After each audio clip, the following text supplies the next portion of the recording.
সম্প্রতি কলকাতার প্রেস ক্লাবের হলঘরে প্রকাশিত হল লেখক অনীশ কাঞ্জিলালের নতুন বই আমি নারী ও অন্যান্য প্রসঙ্গ।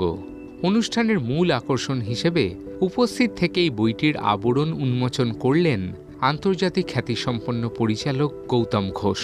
বইটির নামকরণের মধ্যে লুকিয়ে আছে মূল ভাবনা। লেখক অনীশ কাঞ্জিলাল তার কলমে তুলে ধরেছেন ৩০টি কবিতা। পলিটিক্যাল স্যাটায়ার থেকে শুরু করে প্রেম, প্রকৃতি নানা বিষয়কেই তুলে ধরেছেন লেখক, যা পাঠকদের সামনে তুলে ধরে নারীর মনন, তাদের অধিকার এবং সমাজের নানাবিধ সমসাময়িক প্রসঙ্গ। যেহেতু নারী প্রেরণা, নারী সৃষ্টি, আবার নারীর মাধ্যমেই ধ্বংস হতে পারে, তার মধ্যে যে বৈচিত্র্য রয়েছে, এই বহু বৈচিত্র্যকে একটা পটভূমিতে রেখে একটা চালচিত্রে সাজিয়ে আমি আমার নিজের বক্তব্য ব্যক্ত করার চেষ্টা করেছি।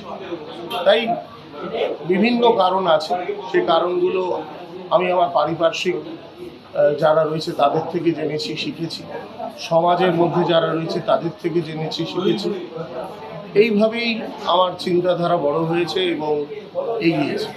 তো প্রচুর কারণ আছে, অসংখ্য কারণ আছে নারীকে একটা সাবজেক্ট হিসেবে প্রেজেন্ট করা।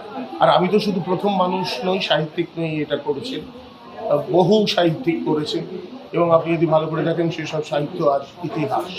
অনীশবাবু নিজে রবার্ট ফ্রস্ট এবং রবার্ট ব্রাউনিংয়ের ভক্ত। ইংরেজি বিভাগের এই প্রফেসরের বইতে তাদের ভাব স্পষ্ট। বইটির ভূয়সী প্রশংসা করে পরিচালক গৌতম ঘোষ জানান, বর্তমান সময়ে দাঁড়িয়ে এই ধরনের চিন্তাশীল লেখার প্রাসঙ্গিকতা অপরিসীম এবং কবিতা অবশ্যই একটি কঠিন সাবজেক্ট। আসলে কবিতা নিয়ে বলাটা খুব কঠিন, কারণ কবিরা তার মনোজগতে সেখানে বাস্তব, অবাস্তব, পরাবাস্তব সবই ঘুরতে থাকে এবং আমরা নানাভাবে যারা পাঠক তারা চেষ্টা করি এই অনুষঙ্গগুলো বোঝা, কিন্তু সবসময় বোঝা যায় না। এমনকি অনেক বিখ্যাত কবিদের সঙ্গে আমি কথা বলে দেখেছি, তারা এক সময় যে কবিতা লিখেছিলেন পরবর্তীকালে কয়েক দশক পরে যখন যে কবিতা নিয়ে তাকে বলতে বললো যে আমি কি লিখেছিলাম এখন বুঝতে পারছি। শুধু বই প্রকাশই নয়, অনুষ্ঠানটি রূপ নিয়েছিল এক সুন্দর সাহিত্যিক আলোচনায়। লেখক নিজে তার এই নতুন সৃষ্টি নিয়ে অনুভূতির কথা ভাগ করে নেন উপস্থিত সকলের সঙ্গে। বাংলা সাহিত্য নিয়ে নিজের মতামত দেন গৌতমবাবু।